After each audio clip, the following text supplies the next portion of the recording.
नमस्कार, आप देख रहे हैं सफलता ग्रुप और आज हम बात कर रहे हैं वर्ग 10 सामाजिक विज्ञान में विषय भूगोल चैप्टर 7 कृषि संसाधन के कुछ महत्वपूर्ण ऑब्जेक्टिव प्रश्न सब्जेक्टिव प्रश्न माफ़ कीजिएगा सब्जेक्टिव प्रश्न देखने जा रहे हैं।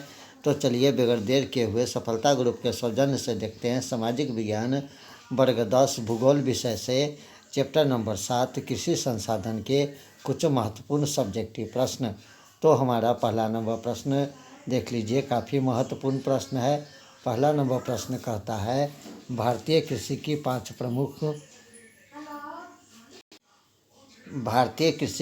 प्रमुख विशेषता को लिखिए। तो हमारा उत्तर है कि भारतीय कृषि की 5 प्रमुख विशेषता निम्नलिखित है।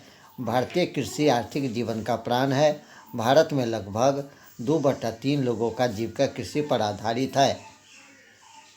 नंबर 2 को देख लीजिए। नंबर 2 में ये कहता है यहाँ की विशाल जनसंख्या के लिए भोजन कृषि से ही प्राप्त होता है। यहाँ की कृषि से कच्चे माल उद्योग को प्राप्त होता है, जैसे कपास से सूती वस्त्र उद्योग, गन्ना से चीनी उद्योग, जूट से जूट उद्योग एवं अन्य कृषि उत्पादन। कृषि प्रसंस्करण उद्योग को कच्चा माल देता है, जैसे रसदार फल, जैसे जैम स्वतंत्रता उत्पादन के लिए आधार प्रदान करता है। इस तरह के कृषि उद्योग की मजबूती प्रदान करता है। नंबर 4 को देख लीजिए। नंबर 4 कहता है यहाँ की जलवायु, मिट्टी एवं धरातल की विविधता के कारण भारत में फसलों की विविधता पाई जाती है। चाय, गन्ना, मोटे अनाज एवं कुछ तिलहन के उत्पादन का विश्व में अग्रणीय स्थान है। राष्ट्रीय आय में भारतीय कृषि का मुख्य योगदान है। देश की 24% आय कृषि से प्राप्त होता है। चलिए नंबर 2 प्रश्न जानते हैं। नंबर 2 प्रश्न यहाँ पर महत्वपूर्ण है। कपास के उत्पादन में महाराष्ट्र क्यों प्रसिद्ध है, अथवा कपास उत्पादन की प्रमुख भौगोलिक दशा का उल्लेख करें। तो कपास उत्पादन के लिए प्रमुख भौगोलिक दशा है। नंबर ए में देखिए, नंबर 1 को देखिए। नंबर 1 कहता है कि औसत मासिक तापमान 21 डिग्री सेल्सियस से 30 डिग्री सेल्सियस, 75 सेंटीमीटर से 100 सेंटीमीटर वर्षा, 2210 दीपालारित काली मिट्टी सर्वोत्तम, तथा 5 में समस्त सस्ते पर्याप्त श्रमिक उपयुक्त सभी भौगोलिक दशा महाराष्ट्र में उपलब्ध है। चलिए अगला प्रश्न जानते हैं। भारतीय अर्थव्यवस्था में कृषि का क्या महत्व है। तो भारतीय अर्थतंत्र में कृषि का निम्नलिखित महत्व है। भारत के 70% आबादी रोजगार और आजीविका के लिए कृषि पर आश्रित है। नंबर 2 को देख लीजिए। नंबर 2 कहता है देश के सकल राष्ट्रीय उत्पाद में कृषि का योगदान 22% ही है। फिर भी बहुत सारे उद्योग का कच्चा माल कृषि उत्पादन से ही मिलता है। नंबर 3 देख लीजिए। नंबर 3 कहता है कृषि उत्पादन से देश की इतनी बड़ी जनसंख्या के खाद्यान्न की आपूर्ति होती है। अगर ऐसा न होता तो खाद्यान्न आयात करना पड़ता। नंबर 4 को देख लीजिए। कृषि के अनेक उत्पादन में भारत विश्व में पहले एवं दूसरे एवं तीसरे स्थान पर है। 5 को देख लीजिए। अनेक कृषि उत्पादन का भारत निर्यात करता है, जिससे विदेशी मुद्रा की प्राप्ति होती है। और छठा देख लीजिए। छठा कहता है कृषि ने अनेक उद्योग को विकसित होने का अवसर प्रदान किया है। चलिए अगला प्रश्न जानते हैं। हमारा चौथा नंबर प्रश्न भी महत्वपूर्ण प्रश्न है। गन्ने की उपज उत्तरी भारत की अपेक्षा दक्षिणी भारत में अधिक है। गन्ने की उपज उत्तरी भारत की अपेक्षा दक्षिणी भारत में अधिक है, कारण समुद्री जलवायु में गन्ना उत्तम होता है। दक्षिण भारत के गन्ने में शर्करा की मात्रा अधिक होती है। चलिए 5 नंबर प्रश्न जानते हैं। 5 नंबर प्रश्न भी महत्वपूर्ण प्रश्न है। 5 नंबर प्रश्न कहता है हरित क्रांति से आप क्या समझते हैं। तो आंसर जानते हैं। 1960 से 1970 के दशक में कृषि में सुधार के अंतर्गत एक पैकेज लाई गई, जिसमें गेहूं में कृषि को हरित क्रांति की शुरुआत हुई। इसके अंतर्गत संकर किस्म की उन्नत बीज, रासायनिक खाद, सिंचाई, कीटनाशक आदि का उत्पादन प्रयोग कर खाद्य उत्पादक में अप्रत्याशित वृद्धि की गई, तथा खाद्य सुरक्षा में भी यह मील का पत्थर साबित हुआ। इस क्रांति को आगे बढ़ाने में सहकारिता विभाग पर भारत सरकार ने काफ़ी ध्यान दिया। हरित क्रांति से फसल के पैदावार में काफ़ी वृद्धि हो गई। इसके साथ उत्पादन में भारत आत्मनिर्भर हो गया है। चलिए 6ठा नंबर प्रश्न जानते हैं। भारतीय कृषि की निम्न उत्पादकता के कारण को संक्षेप में लिखिए। भारतीय कृषि की निम्न उत्पादकता के कई कारण हैं, जिनमें लगभग एक में देखिए जनसंख्या का कृषि भूमि पर निरंतर बढ़ता दबाव। नंबर 2 में देखिए, नंबर 2 घटता कृषि भूमि क्षेत्र, खेतों का छोटा आकार, भूस्वामी प्रणाली। और 5 में सिंचाई कम और अनिश्चित सुविधाएं।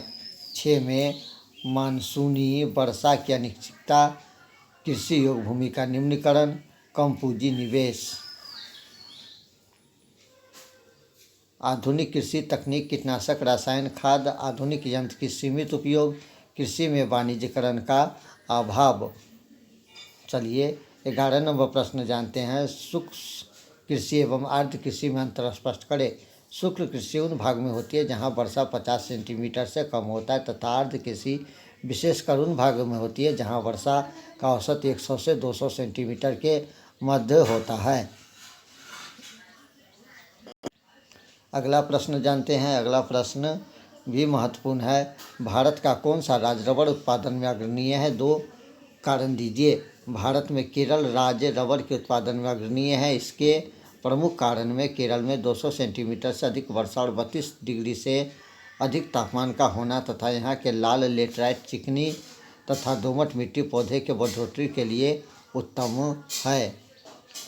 13 नंबर प्रश्न जानते हैं। 13 नंबर प्रश्न, भारत में उपजाए जाने वाले प्रमुख खाद्य एवं व्यावसायिक फसल के नाम लिखिए। तो आंसर जानते हैं। आंसर देख लीजिए। आंसर कहता है भारत में उपजाए जाने वाले प्रमुख खाद्य फसल है चावल, गेहूँ, मकई, दाल, सब्जी, मूंगफली तथा व्यावसायिक प्रमुख फसलें है गन्ना, चाय, कहवा, तंबाकू, जूट। चलिए अगला प्रश्न जानते हैं। 14 नंबर प्रश्न महत्वपूर्ण है। भारत के 2 सबसे महत्वपूर्ण अनाज के नाम बताइए। चावल और गेहूँ। 15 नंबर प्रश्न जानते हैं। 15 नंबर प्रश्न, भारत में कौन से 3 प्रमुख मोटे अनाज उगाए जाते हैं? आंसर ज्वार, बाजरा और मकई। चलिए 16 नंबर प्रश्न जानते हैं। भारत की 3 नकदी फसल के नाम बताइए। गन्ना, कपास, तंबाकू। 17 नंबर प्रश्न को देखते हैं। 17 नंबर प्रश्न कहता है हमारे देश की सबसे प्रमुख रोपण फसल कौन सी है? तो चाय, कहवा, रबड़ आदि। 18 नंबर प्रश्न को जानते हैं। 18 नंबर प्रश्न कहता है एक शब्द में लिखे कि हमारे देश में मानसून के आरंभ में बोई जाने वाली शरद ऋतु में काटी जाने वाली फसल। तो सही आंसर धान। गहन जीवन कृषि क्या है? तो जानते हैं गहन जीवन कृषि के बारे में। गहन कृषि उन क्षेत्र में पाई जाती है जहां जनसंख्या के अनुपात की भूमि कम होती है, अधिक पूंजी तथा श्रम लगाकर अधिकतम उत्पादन किया जाता है। 20 नंबर प्रश्न को जानते हैं। 20 नंबर प्रश्न, भारतीय कृषि विदेशी मुद्रा प्राप्त करने का एक महत्वपूर्ण स्रोत है। कैसे? चाय, कॉफ़ी, मसाले आदि कृषि उत्पादन का निर्यात किया जाता है। इससे भारत के बहुमूल्य विदेशी मुद्रा प्राप्त होती है। चलिए अगला प्रश्न जानते हैं। 21 नंबर प्रश्न भी आपको महत्वपूर्ण है। कपास की खेती दक्कन प्रदेश की काली मिट्टी में अधिकांश होती है। कैसे? आंसर जानते हैं। दक्कन प्रदेश लावा निर्मित काली मिट्टी क्षेत्र है। यह कपास की खेती के लिए उपयुक्त है क्योंकि यह अपने में अधिक समय तक नमी बनाए रखती है। चलिए अगला प्रश्न जानते हैं। हमारा अगला प्रश्न भी काफ़ी महत्वपूर्ण प्रश्न है। अगला प्रश्न भी हमारा तो दक्कन प्रदेश लावा निर्मित क्षेत्र है। यह कपास की खेती के लिए उपयुक्त है क्योंकि यह अपने में अधिक समय तक नमी बनाए रखती है। अगला प्रश्न देखिए भारत की महत्वपूर्ण रोपण फसल के नाम बताइए। भारत के महत्वपूर्ण रोपण फसल के नाम पूछा जा रहा है। तो भारत के महत्वपूर्ण रोपण फसल चाय, कॉफ़ी, रबड़, गन्ना, केला आदि है। चाय असम तथा उत्तरी बंगाल की तथा कॉफ़ी कर्नाटक की मुख्य रोपण फसल है। 23 नंबर प्रश्न को जानते हैं। 23 नंबर प्रश्न, भारत में कपास का आयात एवं निर्यात दोनों करता है। कैसे? भारत लंबे रेशों के कपास अमेरिका, मिस्र, सूडान एवं केन्या से आयात करता है एवं छोटे एवं मध्य किस्म के रेशे की कपास का ब्रिटेन एवं जापान को निर्यात करता है।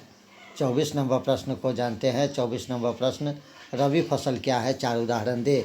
तो रबी फसल शीत ऋतु में अक्टूबर और दिसंबर के मध्य में बोया जाता है तथा ग्रीष्म ऋतु अप्रैल से जून के मध्य में काटा जाता है। चलिए अगला प्रश्न जानते हैं। 25 नंबर, जैसे इसमें गेहूँ हुआ, जौ हुआ, चना तथा मटर हुआ, ये सब रबी फसल है। चलिए 25 नंबर प्रश्न जानते हैं। 25 नंबर प्रश्न कहता है, कहवा उत्पादन प्रमुख राज्य कौन है? भारत में कॉफ़ी दक्षिण भारत में उगाया जाता है। कर्नाटक भारत का सबसे बड़ा उत्पादक राज्य है। यहाँ चाय का 20% कॉफ़ी उत्पादन किया जाता है। इसके अलावा इसका उत्पादन तमिलनाडु, केरल में भी होता है। चलिए अगला प्रश्न जानते हैं। हमारा 26 नंबर प्रश्न, वाणिज्य अथवा व्यापारिक कृषि के मुख्य लक्षण क्या है? वाणिज्य अथवा व्यापारिक कृषि के मुख्य लक्षण है उच्च पैदावार प्राप्त करने के लिए निम्न निवेश का प्रयोग। नंबर 1, अधिक पैदावार देने वाले बीज। नंबर 2, बड़ी मात्रा में रासायनिक उर्वरक। और नंबर 3, कीटनाशक इत्यादि। 27 नंबर प्रश्न को जानते हैं। 27 नंबर प्रश्न कहता है, कृषि के दृष्टि से भारत एक महत्वपूर्ण देश है। कोई 2 उदाहरण दीजिए। कृषि के दृष्टि से भारत वास्तव में एक महत्वपूर्ण देश है, क्योंकि नंबर 1 में भारत की 2/3 जनसंख्या कृषि कार्य में लगी है और नंबर 2 में हमारे अधिकांश खाद्य पदार्थ कृषि से प्राप्त होते हैं। 28 नंबर प्रश्न को देखिए। भारत की विश्व का एक अग्रणी चाय निर्यातक देश है। कैसे? भारत विश्व का सबसे बड़ा चाय उत्पादक एवं निर्यातक है। यहाँ प्रति हेक्टेयर चाय का उत्पादन विश्व में सर्वाधिक होता है। यहाँ मुख्य रूप से चाय असम, पश्चिम बंगाल, तमिलनाडु में होता है एवं प्रति व्यक्ति चाय खपत कम है। चलिए अगला प्रश्न जानते हैं। हमारा 29 नंबर प्रश्न भी काफ़ी महत्वपूर्ण है। भारत के पूर्वी भाग में रोटी तथा पश्चिमी भाग में चावल खाने का क्रम प्रचलन है। क्यों? परंपरागत रूप से भारत के पूर्वी राज्य में चावल तथा पश्चिमी राज्य में गेहूं का उत्पादन अनुकूल भौगोलिक सुविधाओं के कारण ज़्यादा होता है। यही कारण है कि देश के पूर्वी भाग में रोटी तथा पश्चिमी भाग में चावल खाने का कम प्रचलन है। 30 नंबर प्रश्न जानते हैं। गहन जीविका कृषि से क्या अभिप्राय है? यह एक प्रकार की श्रमिक गहन खेती होती है जिसमें अधिक उत्पादन के लिए बड़ी मात्रा में जैविक रसायन निवेश तथा सिंचाई का प्रयोग किया जाता है। इस प्रकार की कृषि उन क्षेत्रों में की जाती है जहाँ की भूमि पर जनसंख्या का दबाव अधिक होता है। चलिए 31 नंबर प्रश्न को जानते हैं। चाय की खेती असम में ज़्यादा होती है। क्यों? असम की पर्वतीय ढलानों पर चाय की खेती के लिए उपयुक्त तापमान एवं वर्षा उपलब्ध है। ढलुआ भूमि के कारण वर्षा का पानी झड़िया की जड़ों में जम नहीं पाता है। साथ ही पूर्वी राज्य से यहाँ सस्ते एवं पर्याप्त मजदूर उपलब्ध है। यही कारण है कि असम में चाय की खेती ज़्यादा होती है। 32 नंबर प्रश्न को देख लीजिए। 32 नंबर प्रश्न, भारत में कृषि भूमि पर अत्यधिक दबाव है। क्यों? तो भारत में बच्चों के भू स्वामित्व में विरासत का अधिकार प्राप्त है। इस कारण पीढ़ी दर पीढ़ी भूमि बढ़ती जाती है और जोतों का आकार छोटा होते जाता है। अतः किसान वैकल्पिक रोजगार न होने के कारण अपनी भूमि से अत्यधिक पैदावार लेने की कोशिश करता है। इसी कारण भूमि पर दबाव अधिक होता है। 33 नंबर प्रश्न को जानते हैं। 33 नंबर प्रश्न कहता है, नगदी फसल है और रोपण फसल में अंतर बताइए। नगदी फसल ऐसे फसल है जिसमें फसल का उत्पादन केवल बेचने के उद्देश्य से करते हैं, जैसे गन्ना। रोपण फसल बृहत्तम पैमाने पर की जाने वाली एक फसली कृषि जिसमें अत्यधिक पूंजी का विनियोग, बड़े बड़े कार्य, आधुनिक एवं प्रौद्योगिक बताई जाती है, जैसे चाय, रबड़, केला आदि। 34 नंबर प्रश्न, वैश्वीकरण पर भारतीय कृषि पर क्या प्रभाव पड़ा? तो वैश्वीकरण का भारतीय कृषि पर बहुत बड़ा प्रभाव पड़ा। वैश्वीकरण का अर्थ है देश की अर्थव्यवस्था का विश्व की अर्थव्यवस्था के साथ जोड़ना। इसने भारतीय बाजार को विश्व के बाजार के लिए खोल दिया। अंतर्राष्ट्रीय व्यापार पर सरकारी तंत्र की पकड़ ढीली हो गई। अब विदेशी उत्पादन, जिसमें कृषि जन्य उत्पादन भी शामिल है, आसानी से भारत में बेचे जा सकते हैं। इस अंतर्राष्ट्रीय प्रतिस्पर्धा से भारतीय किसान को एक बहुत बड़ी चुनौती का सामना करना पड़ रहा है। 35 नंबर प्रश्न को जानते हैं। 35 नंबर प्रश्न कहता है कि उपयुक्त फसल के उत्पादन करने वाले 2 प्रमुख राज्य के नाम लिखिए।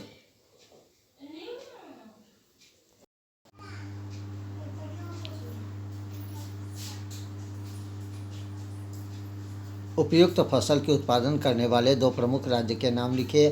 तो हमारा आंसर यहाँ पर देख लीजिए। फसल के उत्पादन करने वाले 2 प्रमुख राज्य के नाम इस प्रकार है। चावल उत्तर प्रदेश पश्चिम बंगाल, गेहूँ उत्तर प्रदेश पंजाब, गन्ना उत्तर प्रदेश महाराष्ट्र, केला आंध्र प्रदेश बिहार, कपास महाराष्ट्र गुजरात, जूट पश्चिम बंगाल असम। 36 नंबर प्रश्न को जानते हैं। 36 नंबर प्रश्न कहता है कि शुद्ध राष्ट्रीय उत्पाद में कृषि के योगदान की चर्चा कीजिए। भारत कृषि प्रधान देश है। कृषि प्रधान देश होने के कारण भारतीय कृषि अर्थव्यवस्था में नींव के पत्थर की भांति महत्व रखते हैं। 2001 में देश की लगभग 59% जनसंख्या कृषि से रोजगार प्राप्त की है, किंतु स्वतंत्रता प्राप्ति के बाद सकल घरेलू उत्पाद में कृषि का योगदान लगातार घट रहा है। वर्तमान समय में 24% आय से कृषि प्राप्त है।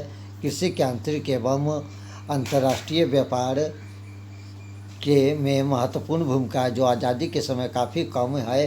कृषि में गिरावट समाज के अन्य क्षेत्र में गिरावट लाएगी। कृषि के महत्व को समझते हुए भारत सरकार ने इसका विकासपूर्ण वृद्धि के लिए इसके आधुनिकीकरण का प्रयास किया जा रहा है।